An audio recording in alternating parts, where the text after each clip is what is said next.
Hey guys, welcome back to Gunjan's world. और मैं हूँ गुंजन। जैसा कि आपने वीडियो का टाइटल पढ़ ही लिया होगा, आज मैं अपने हस्बैंड के बारे में कोविड जर्नी शेयर करने वाली हूँ कि हम लोग उस चीज़ से कैसे ओवरकम हो पाए हैं। नॉट पूरी तरीके से, बट हाँ कुछ हद तक हम लोग निकल आए हैं। और हम लोगों ने जो 20 डेज़ का पीरियड होता है वो भी सक्सेसफुली कंप्लीट किया है। और मैंने क्या क्या गलतियाँ की हैं, मैंने क्या क्या ऐसी चीज़ें की हैं जो आप लोग नहीं करना, जिससे आपको भी प्रॉब्लम हो जाए। क्योंकि अभी ऐसी क्राइसिस चल रही है, इतनी ज़्यादा हमारे इंडिया में प्रॉब्लम है, जैसा कि सब बहुत अच्छे से उससे वाकिफ़ हैं। तो प्लीज़ कोशिश कीजिएगा कि बहुत बहुत ज़रूरी हो तभी घर से बाहर निकलिए, अदरवाइज़ घर से बाहर नहीं निकलिए। पता है, पहले बहुत लगता था कि ठीक है, क्या है कोरोना, क्या है कोरोना, लेकिन जब आप उस चीज़ को पर्सनली खुद फेस करते हो ना, तब आप उस एक्चुअल पोजीशन में आते हो, मेंटली, फिज़िकली, हर तरीके से आप उस चीज़ में जब पढ़ते हो तो आपको पता चलता है कि अच्छा ये है कोरोना। हर चीज़, मतलब हर समय एक मेंटल प्रेशर रहता है, हर समय एक टेंशन, बहुत ज़्यादा प्रॉब्लम होती है। तो प्लीज़ बहुत ज़्यादा हो तभी घर से बाहर निकलिए। घर से बाहर निकल रहे हो तो डबल मास्क पहनिए, बहुत ज़रूरी है। डबल मास्क पहनिए, हाथों में ग्लव्स रखिए, नहीं तो सैनिटाइजेशन करते रहिए प्रॉपर तरीके से। तो ये तो फ़िलहाल मैं आपको कुछ बताना चाहती हूँ जो कि बहुत अच्छे से सब लोग जानते हैं, काफ़ी लोग घर में भी हैं। और प्लीज़ जो लोग बहुत सीरियस मेडिकेशन पर रहते हैं, बहुत ज़्यादा प्रॉब्लम्स हैं, और जो 60+ हैं या बच्चे हैं, वो तो बिल्कुल ही घर पे रहिए, प्लीज़ प्लीज़ घर पे ही रहिए। तो चलिए अब आज वीडियो को स्टार्ट करते हैं। मैं आपको बताऊंगी कि कैसे हम दोनों कोरोना पॉजिटिव हुए और हम लोगों ने भी अपने बच्चों को कैसे संभाला, कैसे क्या किया। क्योंकि मेरे घर में भी 2 छोटे छोटे बच्चे हैं और मेरे फादर इन लॉ हैं जो कि 60+ है। तो चलिए हम वीडियो को स्टार्ट करते हैं। तो ये बात है 13 अप्रैल की। ये 13 अप्रैल जो निकल गया अभी, इसी की बात है। रात में 12-1 बजे के टाइम मेरे हस्बैंड उठे हैं वॉशरूम के लिए, और उनको बहुत ज़्यादा ठंड लगी। इतनी ज़्यादा ठंड लगी कि उनको एक चक्कर टाइप का भी आया, चक्कर आया, और उनने किसी को कुछ नहीं बताया, वॉशरूम होके लेट गए। और 14 को उनका बैंक हॉलीडे था, ही इज़ बैंकर, तो उनका उस दिन बैंक हॉलीडे था। तो उनको सुबह पता चलता है कि उनको बैंक नहीं आना है क्योंकि हॉलीडे है। तो जैसे ही वो उठे तो हम लोगों को बताते हैं कि वो बहुत अनईज़ी फील कर रहे हैं और उनको ठीक नहीं लग रहा है। तो हम लोगों ने डॉक्टर से कंसल्ट किया। डॉक्टर ने कहा कि आप मॉनिटर करते रहिए, अपने फीवर को देखिए, अगर आपको फीवर आ रहा है या आपको क्या प्रॉब्लम है। तो हमने जब उस टाइम मॉनिटर किया 14 अप्रैल को, तो सुबह के टाइम उनका फीवर 99 कुछ था। तो हम लोग ने डॉक्टर से बोला, तो डॉक्टर कहता है नथिंग टू वरी, अगर 101 आता है तो आपको कोरोना का टेस्ट करा लेना चाहिए। लेकिन हम लोग वही लेट गो करते रहते हैं ना, तो हम लोगों ने सुबह से थोड़ा सा दोपहर हो गई, फिर हम लोगों ने फीवर चेक किया तो 99 ही था। तो हम लोग बहुत रिलैक्स्ड हो गए कि ठीक है कोई बात नहीं। लेकिन कहीं ना कहीं उनको थोड़ा सा यहाँ पे पैरों में, बॉडी एक थोड़ा थोड़ा फील हो रहा था, और आंखें भी उनकी लाल हो रही थी, और लाल हो रही थी, और उनको आंखों में जलन हो रही थी। तो मैंने पता नहीं क्या कहाँ से यूट्यूब की वीडियो खोली, और उसमें लिखा था, उसमें था कि अगर आपको कोरोना है तो आप क्या कहते हैं, कॉफ़ी का टेस्ट नहीं ले सकते हैं, आप कॉफ़ी की स्मेल नहीं ले सकते हैं। तो मैंने भी बिल्कुल सेम इनके लिए ब्लैक कॉफ़ी बनाई है और उनको दे दिया पीने के लिए। तो ये बोलते हैं बहुत कड़वी है, बहुत कड़वी है, बहुत कड़वी है। तो मेरे को लगा कि नहीं यार, इनको कोरोना नहीं है, क्योंकि इनने ब्लैक कॉफ़ी का टेस्ट भी आ रहा है, स्मेल भी आ रही है। उसमें इनने इतनी कॉफ़ी छोड़ दी क्योंकि उनको बहुत ज़्यादा कड़वी लग रही थी। तो मेरी फर्स्ट मिस्टेक, जो मैंने फर्स्ट मिस्टेक किया, उनने जब इतनी सी कॉफ़ी छोड़ी तो मेरे दिमाग में ये नहीं आया कि शायद हो भी सकता है, मैंने उस कॉफ़ी को लेके खुद से भी पी लिया। My mistake. प्लीज़ अगर आपके घर में कोई अनवेल है, उसका जूठा मत खाइए, बिल्कुल मत खाइए, उसको हटा दीजिए, गाय को दे दीजिए, लेकिन आप मत खाइए। तो मैंने क्या किया, वो कॉफ़ी का लिया कप और उसको पी लिया। तो कहीं ना कहीं मेरे अंदर भी आ चुका था वो चीज़। फिर शाम होते होते हम लोग ये लेट गए दोपहर में और ये सो गए। फिर शाम को उठते हैं तो बोलते हैं कि मेरी बॉडी में बहुत ज़्यादा एक है, बहुत दर्द हो रहा है शरीर, और मुझे ऐसा लग रहा है कि मुझे फ़ीवर है। तो हम लोगों ने जब फिर से चेक किया तो फ़ीवर 99 ही था। 99 से अबव नहीं जा रहा था, शायद 99.8 आ गया था उस टाइम फीवर। ये बात है 5 से 6 बजे की।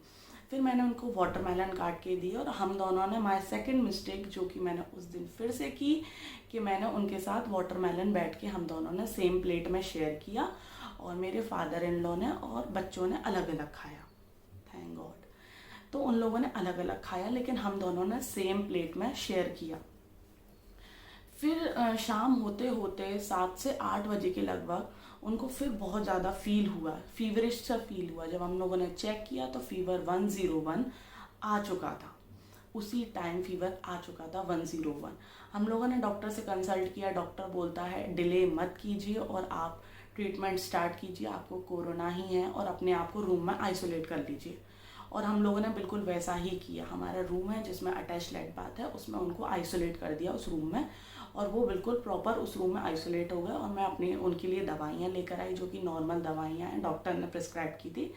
तो वो पैरासीटामोल है और जो भी एंटी, वो सब दवाइयाँ मैंने उनको दे दी और वो सो गए, उसको लेके खाना वाना प्रॉपर खा के सो गए। नेक्स्ट डे हम लोगों ने उनका आरटीपीसीआर बहुत ज़रूरी है। अगर आपको सिम्टम्स लग रहे हैं, एंटीजन से ज़्यादा आप आरटीपीसीआर पर प्लीज़ ट्रस्ट कीजिए। तो उनने अगले दिन ही जाके हॉस्पिटल में आरटीपीसीआर करवाया और थैंक गॉड आरटीपीसीआर की रिपोर्ट हमको 7 to 8 आवर्स में रिसीव हो गई थी।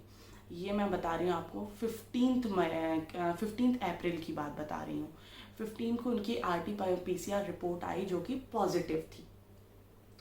लेकिन 15 को क्या हुआ, मैं लेट गई आराम से, वो रूम में आइसोलेट थे, मैं दूसरे अलग थी, मैं बच्चों के साथ ज़्यादा नहीं थी क्योंकि मुझे कहीं ना कहीं डर सा लग गया था। तो 15 को जब मैं दिन में लेटी और जब मैं सो के उठी हूँ 4-5 बजे के लगभग, तो मुझे ऐसा लगा कि मेरे गले में बहुत ज़्यादा यहाँ पेन है, कुछ अलग ही तरीके का, जैसे कुछ चुभ रहा है मुझे, कुछ दर्द है। मैं बहुत नॉर्मल फील नहीं कर रही थी, बहुत पेन हो रहा था। प्लस मेरे पैरों में बहुत ज़्यादा पेन था, इतना पेन था कि मैंने उस दिन अपने बेटे के लिए दूध भी नहीं बनाया क्योंकि मेरे से खड़े ही नहीं होते बन रहा था। तो पता नहीं क्यों मेरे में क्लिक किया और उसमें उसी दिन हमारे पास एंटीजन की किट भी रखी हुई थी, एक जो होम टेस्ट एंटीजन होता है उसकी किट रखी हुई थी। तो मेरा मन नहीं माना, तो मैंने सोचा कि मैं भी अपना एंटीजन करती हूँ। तो मैंने खुद से अपना एंटीजन टेस्ट किया जो कि मेरा भी पॉजिटिव ही आया। पॉजिटिव आया तो मैं बहुत ज़्यादा डर गई और इसी रूम में, जिस रूम में मैं ये शूट कर रही हूँ, मैंने अपने आप को इस रूम में लॉक कर लिया। लेकिन कहीं ना कहीं बहुत ज़्यादा डर था, बहुत ज़्यादा बच्चों के लिए डर था क्योंकि मैं उनको खाना खिला रही हूँ, मैं उनको दूध बना रही हूँ, दूध दे रही हूँ, बच्चों को मेरे साथ खेल रहे हैं। लेकिन कहीं ना कहीं जब से मेरे हस्बैंड की रिपोर्ट आई थी या उनको फील हो रहा था, उस टाइम से बच्चे दादाजी से ज़्यादा कनेक्टेड थे, दादाजी के पास ज़्यादा थे, हम लोगों के पास ज़्यादा नहीं आ रहे थे क्योंकि मैं उनके पापा में लगी हुई थी। तो बच्चे अपने दादाजी के साथ खेल रहे थे आराम से। लेकिन फिर 17 को मैंने भी अपना आरटीपीसीआर कराया जिसकी रिपोर्ट मेरी भी पॉजिटिव आई और मैंने भी अपने डॉक्टर से कंसल्ट किया। हम लोगों ने भी ट्रीटमेंट स्टार्ट कर दी है। ट्रीटमेंट में नॉर्मल दवाइयाँ रहती थी, पूरा रूटीन मैं आपको अभी बताऊंगी आगे कि हम लोग सुबह से शाम तक क्या करते थे, ठीक है। तो फिर हम लोगों ने ऐसे ही 4-5 दिन निकल गए। 4th या 5th डे इनके खाने की स्मेल और टेस्ट चला गया और सेम ही मेरे साथ हुआ। जब मेरा 4th या 5th डे आया था उस दिन मेरी भी स्मेल चली गई थी और मेरे को बिल्कुल भी किसी भी चीज़ में टेस्ट नहीं आ रहा था। तो हम लोगों ने बच्चों को कैसे हैंडल किया मैं आपको बताती हूँ। जिस दिन मैं अपने आरटीपीसीआर कराने गई थी हॉस्पिटल, उसी दिन 16 को मैंने होम टेस्टिंग के लिए, आरटीपीसीआर टेस्टिंग के लिए घर में ही बुलाया था लेबोरेटरी से, जो कि आए थे। और उस दिन उनने दोनों बच्चों की और मेरे फादर इन लॉ की भी आरटीपीसीआर की टेस्टिंग की, दोनों की।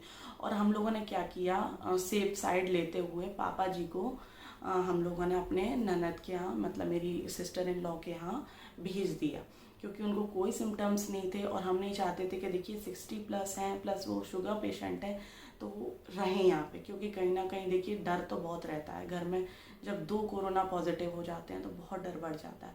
और मैंने तुरंत ही अपने मम्मी को बुला लिया था। मेरी मम्मी उसी रात, मतलब जिस दिन मैंने एंटीजन किया था 16 की रात में सुबह 5 बजे मेरी मम्मी यहाँ आ चुकी थी। थैंक यू सो मच उनका आने के लिए। तो हम लोगों के लिए बहुत मुश्किल हो गया था, क्योंकि बच्चे क्या है ना, बिल्कुल नहीं मान रहे थे और हम लोग चाहते थे कि पहले उन दोनों की रिपोर्ट आ जाए तब जाके। लेकिन बच्चों ने बहुत अच्छे से संभाला अपने आप को, नानी के साथ बहुत अच्छे से। नानी ने भी उनकी बहुत केयर करी है, बहुत ज़्यादा केयर करी है बच्चों की, और बच्चों बहुत अच्छे से हैंडल किया है। और हम लोगों ने अपनी मेड तो बहुत पहले से हटा ही दी थी, तो मेड तो हमारे घर में आ नहीं रही थी। तो फिर 3 से 4 दिन बाद बच्चों की भी RT-PCR और पापा की RT-PCR रिपोर्ट आई, जो कि नेगेटिव आई थी, जो कि नेगेटिव आ चुकी थी। लेकिन मेरे साथ क्या हुआ, 5th डे मेरे अचानक से मेरा 5th डे था मेरा, अचानक से मेरा जो BP है वो हाई चला गया, बहुत 150 155 क्रॉस कर रहा था। उस दिन मैंने खाने में सॉल्ट भी नहीं लिया था, क्योंकि मुझे कहीं ना कहीं फील हो रहा था कि मैं थोड़ा अनईजी फील कर रही हूँ। लेकिन मेरा ऑक्सीजन लेवल प्रॉपर था। कहीं ना कहीं मैं बहुत ज़्यादा शायद सोच रही थी, बच्चों के बारे में ज़्यादा फील कर रही थी। तो मैं और मेरे हस्बैंड सेम वॉशरूम यूज़ कर रहे थे, बट हम लोगों का रूम अलग अलग था। तो मैं उनके पास गई, तो मैंने उनसे बोला कि मुझे अनईजी फील हो रहा है और मुझे थोड़ा सा चक्कर जैसा आ रहा है। तो बोलते हैं कि बैठो। मैंने कहा नहीं, मैं जाती हूँ अपने रूम में। 11 बज रहे थे उस टाइम। तो मैं जैसे ही अपने रूम में आती हूँ, तो मैं वहीं उनके गेट से जैसे ही निकली, तो मुझे इतनी ज़ोर से चक्कर आया कि मेरी ऊपर से यहाँ तक की बॉडी पूरी काँप गई। इतनी ज़्यादा काँप गई कि मुझे चक्कर आ गया, और मैं जाके सीधा उनके ही बिस्तर पे गिर पड़ी। फिर मेरे हस्बैंड ने एकदम से मेरे को उठाया, ठीक किया। लेकिन 10 मिनट के अंदर ही अंदर मेरा ब्लड प्रेशर बिल्कुल नॉर्मल हो गया था, बिल्कुल नॉर्मल हो गया था। और मुझे कोई भी प्रॉब्लम फील नहीं हो रही थी। मुझे ऐसा लग ही नहीं रहा था कि मेरे को अभी कुछ हुआ भी था 10 मिनट पहले। पता नहीं क्यों आया वो चक्कर मुझे भी, क्योंकि वो चक्कर मेरे हस्बैंड को भी 13th की रात में आया था, सेम वही, और मुझे भी आया सेम। तो मे बी ये पैनिक की पोजीशन हो जाती है, काफ़ी लोग इसमें बहुत ज़्यादा पैनिक हो जाते हैं, उनका ऑक्सीजन लेवल गिर जाता है। प्लीज़ पैनिक मत होइए, नॉर्मल है सब कुछ। सोचिए कम, concentrate on your medicine, concentrate on your routine life. तो फिर उस दिन से मेरी मम्मी को फील होने लगा कि उसमें वीकनेस आ रही है। मुझे वीकनेस बहुत ज़्यादा है, मुझे अभी भी बहुत ज़्यादा वीकनेस है, मैं बहुत ज़्यादा काम अभी भी नहीं कर पा रही हूँ। फिर मेरी मम्मी ने जो मेरा रूटीन स्टार्ट किया है वो मैं आपको अभी बताती हूँ। मेरी मम्मी क्या करती थी, सुबह उठते ही हम लोगों के लिए बादाम गला देती थी, जो कि हमारे बर्तन, हमारा रूम, हमारे कपड़े बर्तन धोने का साबुन, हर चीज़ हमारा अलग था। यहाँ बच्चों का और मम्मी से हमारा कोई इसमें नहीं। हमें जो खाना देते थे, तो हम लोगों ने रूम के सामने कूलर अड़ा दिए हैं, तो उसके सामने प्लेट रखते थे, तो उसमें डाल दिया जाता था खाना हमारे बर्तनों में, तो हम अपने बाथरूम में उसको वॉश कर लेते थे। 7th डे में अपने हस्बैंड के साथ ही शिफ्ट हो गई थी, क्योंकि वही मैं ज़्यादा सोच रही थी, तो मेरा ब्लड प्रेशर थोड़ा सा फ्लक्चुएट हो रहा था। तो उन लोगों को लगा कि मुझे अलग रूम में छोड़ना सेफ़ नहीं है, इसलिए उन्होंने मुझे अपने रूम में ले लिया था। मेरा 7th डे था, उनका 8th या 9th डे था उस दिन। तो मैं उनके रूम में शिफ्ट हो गई थी, और उनके रूम में वॉशरूम था, तो हम लोग उसी रूम को यूज़ कर रहे थे। तो सुबह उठते ही हम लोग बादाम खाते थे, मुनक्का खाते हैं, 7 बादाम 7 मुनक्का, दोनों लोग खाते हैं। उठते ही सबसे पहले गार्गल करते हैं गर्म पानी में, बीटाडीन का सॉल्यूशन डालते हैं। अगर आपके पास बीटाडीन अवेलेबल नहीं है कोई बात नहीं, आप नॉर्मल सॉल्ट डालिए, उससे अच्छे गर्म पानी से पूरा गले को साफ़ कीजिए। उसके बाद आप गर्म पानी पीजिए उसमें लेमन डाल के। उसके बाद फिर आप बादाम खाइए, आपकी अगर कोई मेडिसिन हैं वो खाइए। उसके बाद हम लोग फिर ये करने के बाद स्टीम लेते थे, प्रॉपर स्टीम लेते थे 10 to 15 मिनट्स की। फिर हम लोग ब्रीदिंग एक्सरसाइज करते हैं, काफ़ी सारी हम लोगों ने उस टाइम ब्रीदिंग एक्सरसाइज की है, प्लस हम लोग अभी भी करते हैं ब्रीदिंग एक्सरसाइज, प्रॉपर कर रहे हैं। मेरे हस्बैंड तो मतलब बहुत ज़्यादा ब्रीदिंग एक्सरसाइज करते हैं, और मेरे को टाइम मिल जाता है तो मैं कर लेती हूँ, अदरवाइज़ नहीं कर पाती हूँ। तो ब्रीदिंग एक्सरसाइज प्लीज़ ज़रूर कीजिए। अगर आप स्वस्थ भी हैं, अगर आपको ठीक भी लग रहा है तो, लेकिन तब भी ब्रीदिंग एक्सरसाइज ज़रूर कीजिए।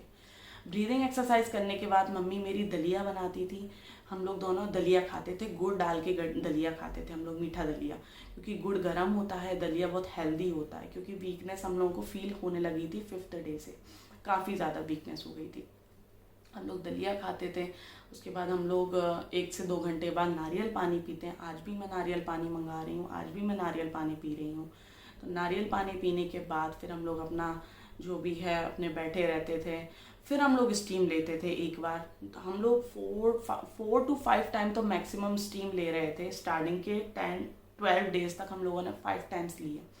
फिर सॉरी, फिर उसके बाद हम क्या करते थे, फिर स्टीम लेने के बाद हम लोग नहाते धोते थे। फिर हम अपना प्रॉपर खाना खाते थे, जिसमें दाल, रोटी, सब्जी, सैलेड ज़रूर इंक्लूड करना, जिसमें अनियन होना चाहिए, क्यूकम्बर होना चाहिए एंड लेमन होना चाहिए। ये सब हम खाना खाते थे। उसके बाद हम अपनी मेडिसिन्स लेते थे। खाने के बाद की जो मेडिसिन्स होती हैं, 1 घंटे 2 घंटे हम लोग रेस्ट भी करते थे, सोते थे। अगर आपको सोना पसंद नहीं है, आप नेटफ्लिक्स देखिए। मतलब अपने आप को थोड़ा सा ना इधर उधर रखिए। मतलब ऐसे मत सोचिए कि अरे मैं बीमार हूँ, अरे मैं ये कर लूँ, अरे मैं अपना ऑक्सीजन चेक कर लूँ, अरे मैं कुछ कर लूँ। ये गलतियाँ मैंने की है। मैं पूरे दिन अपना ऑक्सीमीटर लेके चेक करती रहती थी, पूरे दिन ऑक्सीमीटर चेक करती रहती थी। तो ये होता था। तो फिर हम लोग रेस्ट करने के बाद उठते थे, फिर हम लोग गार्गल करते थे। सोने के बाद प्लीज़ सो के जब आप उठते हैं ना, तो गार्गल ज़रूर कीजिए। उससे आपके गले की बिल्कुल अच्छा लगता है, आपके गले में भी जो कफिंग होती है वो निकल जाती है। प्लस स्टीम लेने से आपकी बॉडी में गर्माहट आ जाती है, प्लस बहुत अच्छी रहती है आपके लिए। आप खुद से फील करेंगे कि आपको बहुत अच्छा लग रहा है। उसके बाद हम लोग अपनी शाम की चाय लेते थे, जिसमें काढ़ा डलता था। काली मिर्च, लौंग और क्या कहते हैं, दालचीनी सब डालती थी मम्मी, और चाय देती थी हम लोगों को। और चाय नहीं पीना होता था तो कभी कभी हम लोग बीट रूट और कैरेट का जूस भी मम्मी देती थी मुझे। उठने के बाद पहले बीट रूट कैरेट का जूस पीते थे, फिर 1 से 2 घंटे के बाद, क्योंकि मुझे वीकनेस बहुत आ गई है, तो मम्मी मेरी हम दोनों को एक एक ग्लास बीट रूट का जूस देती। फिर उसके बाद हम लोग चाय लेते, काढ़ा डाल के नॉर्मल चाय और बिस्किट के साथ ले लेते थे। फिर शाम को हम लोग अपना नॉर्मल खाना खाते थे, जो दलिया बन गया, दाल खिचड़ी बन गई या दलिया खिचड़ी बन गई। स्टार्टिंग के टाइम हम लोगों ने रात का थोड़ा सा लाइट रखा खाना, क्योंकि बहुत ज़्यादा लेटे लेटे भी ना गैस्ट्रिक इश्यूज होने लगते हैं, बहुत ज़्यादा प्रॉब्लम होने लगती है। तो ये सब हम नॉर्मल खाना खाने के बाद 1 से 2 घंटे के बाद खाना कि हम लोग हल्दी वाला दूध ज़रूर पीते हैं। अब तो मैंने उसको रूटीन में ही शामिल कर लिया है कि भाई कुछ भी हो, हल्दी वाला दूध पीना ही है, जिसमें थोड़ी सी काली मिर्च और थोड़ा सा दालचीनी का पाउडर डाल के हम लोग हल्दी वाला दूध पी लेते हैं। और बस अपनी दवाइयाँ खाते हैं, गार्गल करते हैं, सोते टाइम स्टीम करते हैं, और 11 बजे तक हम उस टाइम तक सो जाते थे। सेम मैंने काफ़ी लोग कहते हैं ना कि आपकी मम्मी भी साथ में थी। जो रूटीन हम फॉलो कर रहे थे, सेम, कहने को टचवुड मेरी मम्मी को कोई भी सिम्टम्स नहीं आए, बट उनने सेम चीज़ें फॉलो करी हैं। वो भी स्टीम लेती थी, वो भी गार्गल करती थी, वो भी जो गुड़ का हमारे लिए दलिया बनाती थी वो भी खाती थी।